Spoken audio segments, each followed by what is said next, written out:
We have always known that the last administration, Buhari government, was a joke. All of us know that one. It was the biggest joke that this country has ever made. Biggest mistake. Worst government ever. Oh, they hear me. And they don't come confirm them. They have confirmed it.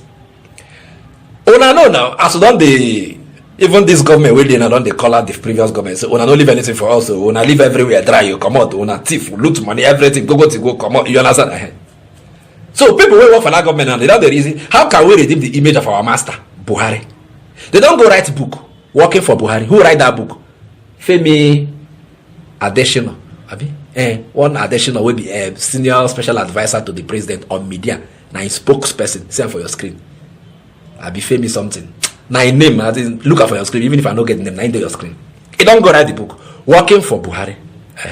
They don't launch a for the very first time since Buhari come out from office. Now the first appearance at the same, now be this. They don't come, they can't launch a book where they write about them, working for Buhari. And inside that book, una gonna say that government was a joke. Una dey hear me? Why do you think that things will happen for that government happen and there were no serious measures taken about it? Because they laughed over it too. They use a crack joke, laugh. It don't finish. Even self, una go hear them now. For una go hear as they talk them now from their mouth now, because I go play one video for una. Una go hear the vice president they talk them. Say their government was a joke. They joke. You know, talk about I talk about for the summary of everything we talk. Buhari na comedian. So everything about his government was comedy. You can imagine that a vice president wanted to go and solve the issues of the Niger Delta when we had issues there. You understand? All this militant to when they had those issues there, he wanted to go. The man president tell and say, Professor, hope he don't become the first vice president that will be kidnapped. And they laughed about it.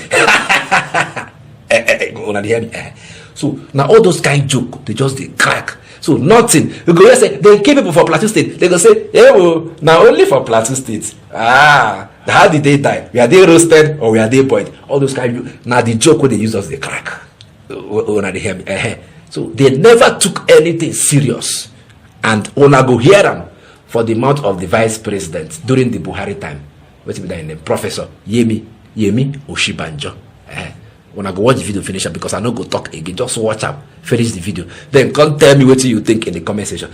If the Buhari government was not a joke, they joked about everything, and that was why they took us 50 steps, if not 100 steps backward. That for us to recover, I think we need another 50 steps. That I don't know whether we can actualize in 5 years or 10 years or even 20 years to get out of the mess that they took us into. Ngwa, hear the confession from Yemi Oshibanjo. That government was a joke. Watch. Let me begin by congratulating my dear brother Femi Adesina for writing this book, Working with Buhari, Reflections of a Special Advisor, Media and Publicity. There have been quite a few books already written about President Buhari, and they cover a lot of detail, a lot of it historical, and of course several about his numerous achievements since he first came into office in 1983.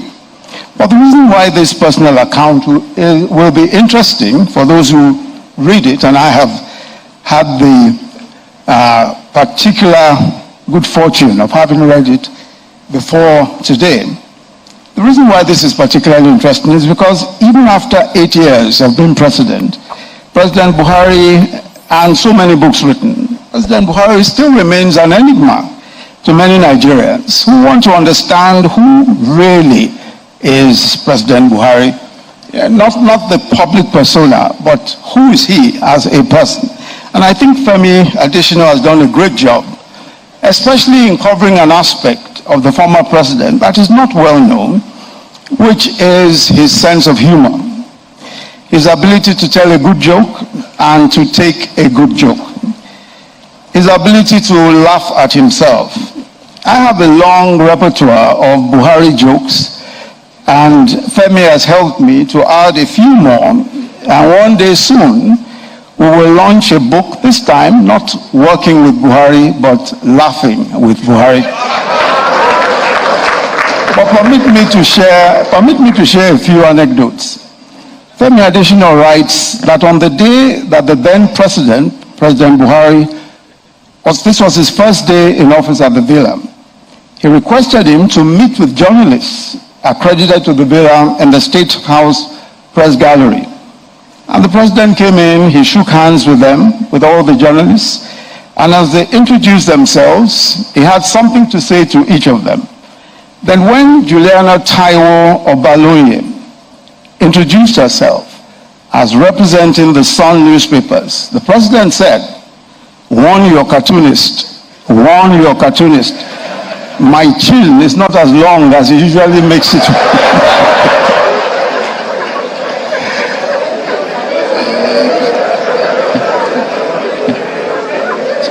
Sometime in 2019, I complained to him very bitterly about a libelous comment that was made against me, and that I wanted to give him notice that I would be suing those who had libeled me. And he said to me in his usual style, Professor, don't let these people bother you. Do you know what they did to me recently? They actually printed an invitation card that I was going to get married.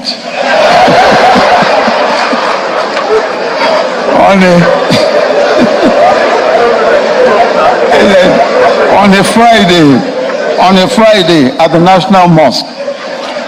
He said, and you won't believe Nigerians, there were thousands of them waiting for me at the National waiting for me to come and get married.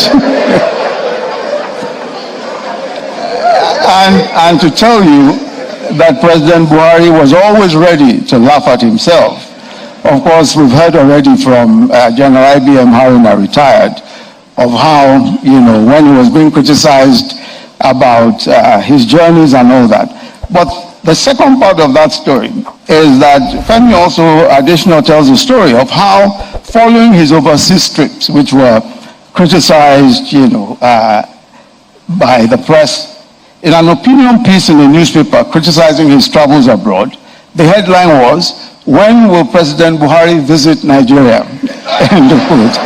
And the president laughed and laughed. I remember sometime in 2016, just before he went on his medical vacation, I told him I wanted to visit the oil-producing communities in the Delta, and that I thought dialogue with the militants in the wake of the destruction of pipelines and other assets was a good idea. And he told me the experiences of the then Minister of Youth and Sports, Talon, who had visited the Delta some time back. But while agreeing with me that it was a good idea, and just as I was getting up to leave, he said with that mischievous glint in his eye, Professor, don't be the first vice president to be kidnapped.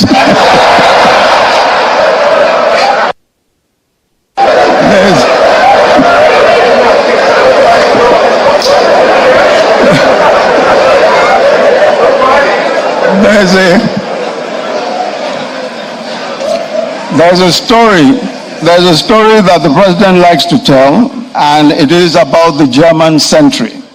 And Femi Adesina recounts that story in the book. And President Buhari told that story again when the peace committee headed by General Abdusalam Abubakar visited him.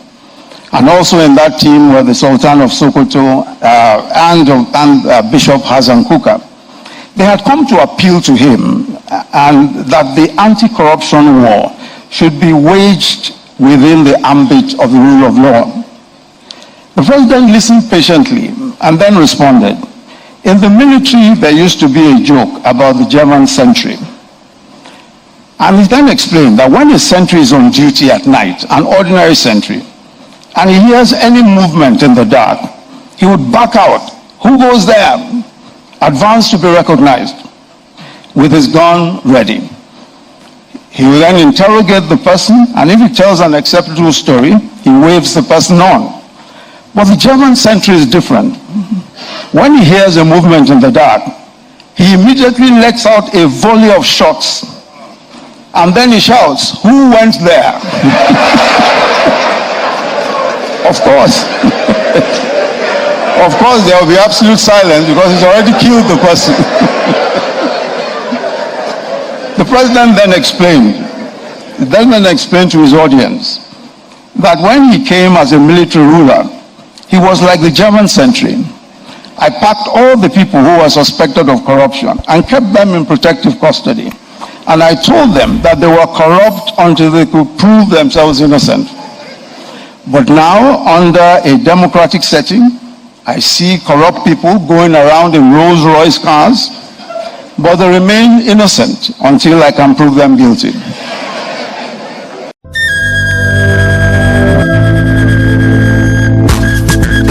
For centuries, the Ijele has been a revered masquerade in Igboland, a predominant tribe in southern Nigeria. The Ijele is a grand spectacle that commands respect, awe, and celebration. Today, Innocent Vehicles brings you the Ijele in a new form. A majestic, robust, and monolithic pickup truck designed to leave an indelible mark in the annals of automotive history.